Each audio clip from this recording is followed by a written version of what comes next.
हरे कृष्णा। कैसे हैं आप? उम्मीद करता हूँ आप और आपकी फैमिली सब हेल्दी होंगे, सेफ होंगे। मेरा नाम है नितिन नाथ शर्मा और असेट मैनेजमेंट अंडरस्कोर आवेदा में आपका स्वागत है।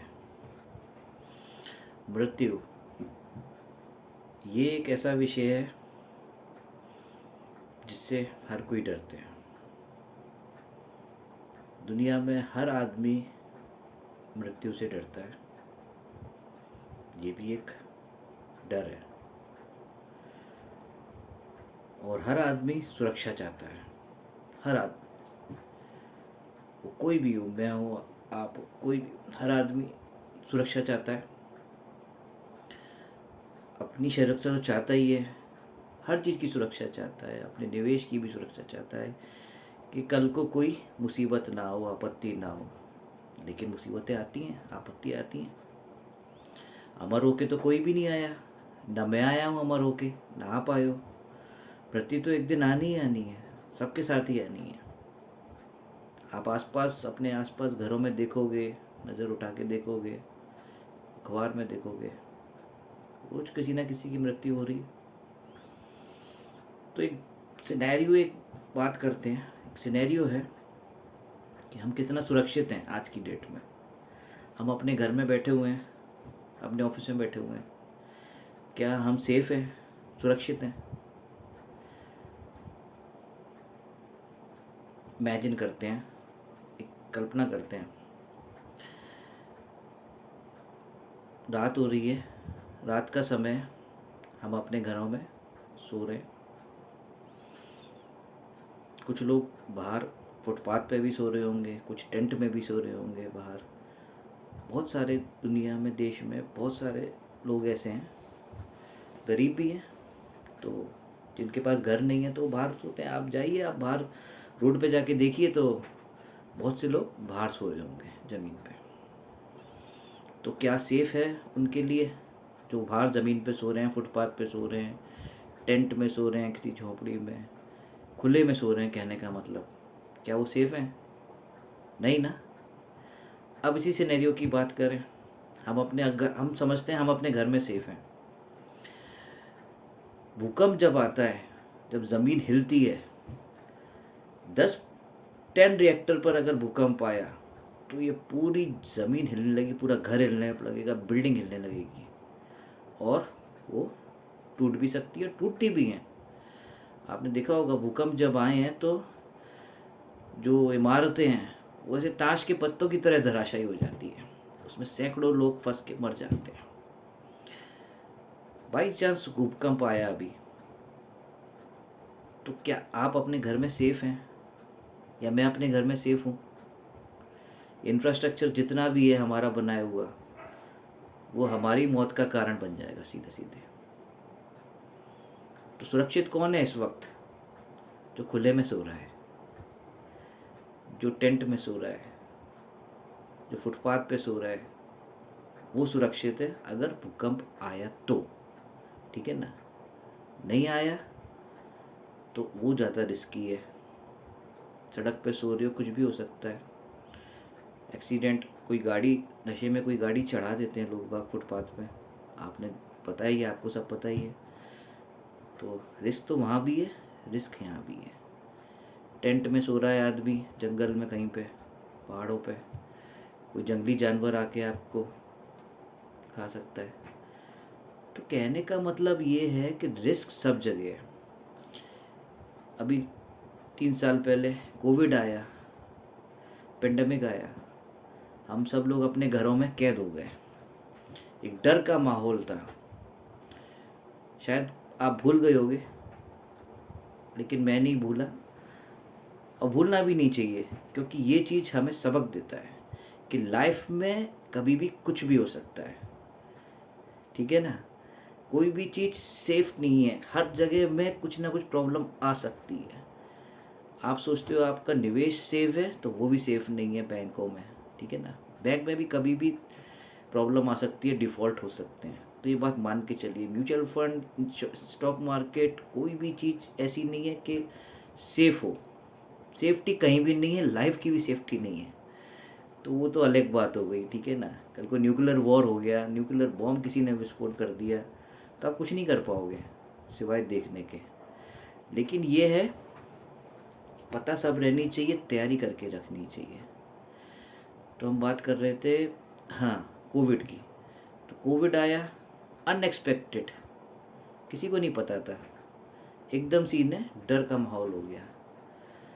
आप वीडियो देखते होगे, न्यूज़ पे देखते होगे, कैसे लोग डर डर के सब्जी खरीदते थे, कैसे लोग नोट भी उसको क्या बोलते हैं, उस पर एसिड डाल के उसको सही करते थे, उसको गिनते थे, कहीं कोई वायरस ना आ जाए गलती से घर में। सेकंड वेव आई, सेकंड वेव में और भी खतरनाक हुआ, डैमेज हुए लंग्स, बहुत सारी चीज़ें, मतलब डर का माहौल था। मतलब हर दूसरे तीसरे आदमी के कोई ना कोई कैजुअलिटी हो रही थी। तो क्या ये आपके हाथ में, आप बच पाए या मैं बच पाया? बचे जिसकी इम्यूनिटी स्ट्रांग थी, ठीक है ना। तो डर ये मान के चलिए कि हाँ, प्रॉब्लम आ सकती है। इनफैक्ट आप एडवेंचर स्पोर्ट्स में भी जाते हो, एडवेंचर करने जाते हो, रिवर राफ्टिंग के लिए आप जाते होगे उत्तराखंड में, तो वो भी एक फॉर्म साइन करा लेते हैं। फॉर्म साइन कराते हैं कि नहीं कराते हैं? पंजी जंपिंग हुआ या पैराग्लाइडिंग हुई, पहले फॉर्म साइन करा लेंगे। अगर कल को कोई एक्सीडेंट होता है तो उसके लिए हम जिम्मेदार नहीं हैं। और वो क्या, इनफैक्ट आप ऑपरेशन भी कराते हो किसी डॉक्टर से तो फॉर्म साइन करना ही होता है, ठीक है ना।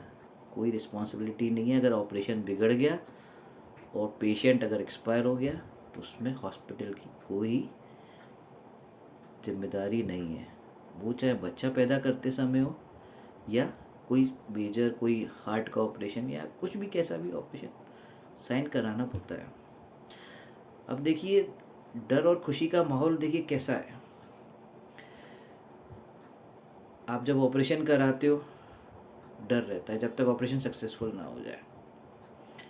वहीं जैसे बच्चा पैदा की बात होती है, जब बच्चा पैदा हो रहा है, ऑपरेशन होता है, दर्द भी से झेलता है पेशेंट, लेकिन फाइनली एंड में उसके चेहरे पर खुशी आती है जब बच्चा आ जाता है, बाहर आ जाता है सही सलामत। चाहे भले ऑपरेशन से हो चाहे नॉर्मल हो, सबके चेहरे पे खुशी होती है, इतना दर्द झेलने के बाद भी।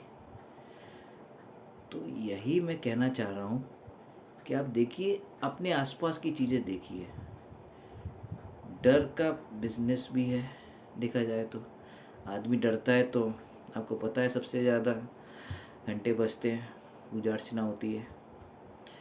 तो ये लाइफ में डरना ज़रूरी है, लेकिन उसकी तैयारी करके भी रखना चाहिए। उसके पॉजिटिव और नेगेटिव इम्पैक्ट भी होने चाहिए, पता होने चाहिए,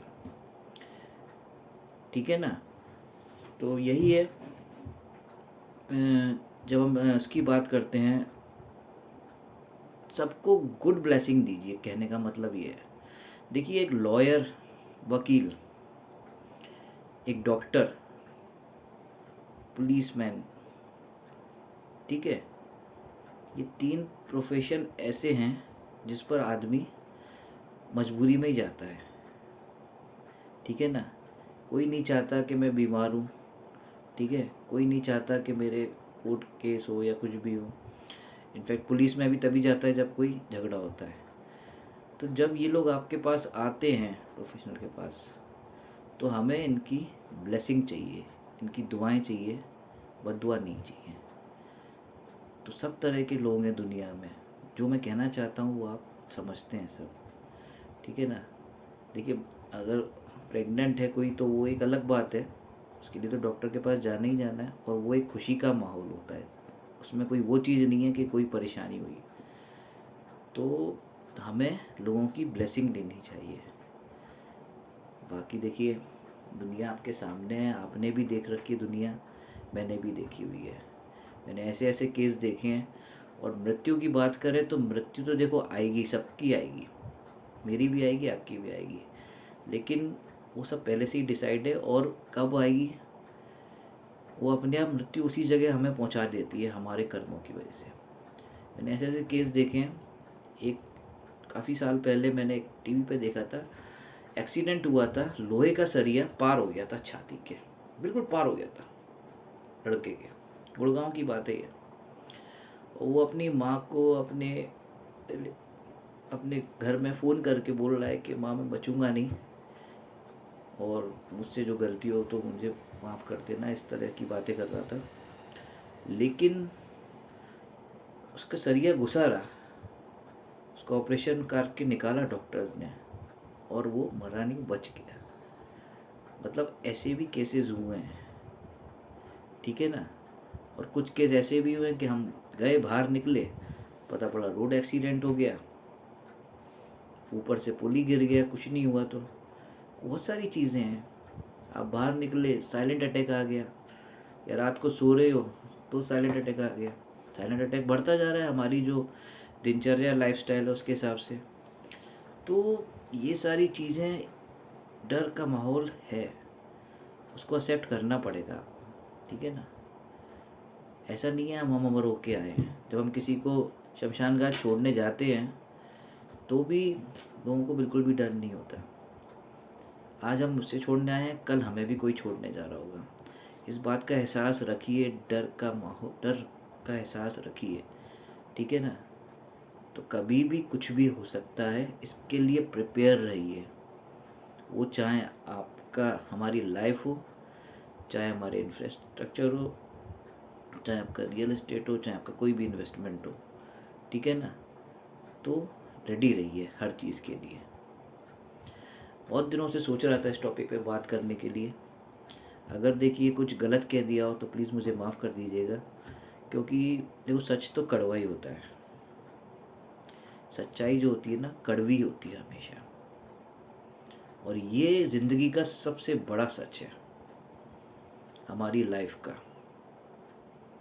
तो हमें अपने जीते जी ऐसे कर्म करने चाहिए जिससे हमें इस बात का दुख ना हो कि हमने ये जो शरीर पाया है, ये जो जीवन पाया है, ये जो मनुष्य शरीर जो हमें मिलता है, ये बहुत ही ज़्यादा अच्छे सुकर्मों से मिलता है, ठीक है ना। अब इसको कैसे आप यूज़ करते हैं, कैसे कन्वर्ट करते हैं, वो देखिए आपके ऊपर है। कैसे लोगों की मदद करते हैं, किसी गरीब की मदद करते हैं, या पशु पक्षियों की हुई, बेजुबान जानवरों की हुई, या नेचर की हुई, तो इन सब के संग आपको जुड़े रहना है, ठीक है ना। किसी ने आपको अच्छी घर में अगर आप पैदा किया है, अच्छी कुल में आपको किया है, बहुत धनवान है आप, मदद कीजिए भाई। आपको तो बैठे बैठे ही सब कुछ मिल गया। कोई अपनी मेहनत से आज इतनी ऊंचाई पर पहुंच गया है, उस पर तो वो भी मेहनत की, मेहनत तो करनी पड़ेगी सबको। आप इस जन्म में आए तो मेहनत तो करनी पड़ेगी, और जो मेहनत नहीं करते वो पुराना पैसा भी सब गंवा देते हैं। पूत सपूत जो कपूत वाली जो कहावत है वो एकदम सही है। बड़े बुजुर्गों ने जो कहावतें बनाई है वो एकदम सही होती हैं। तो यही एक बात आपसे शेयर करनी थी, बहुत दिनों से सोच रहा था, ठीक है।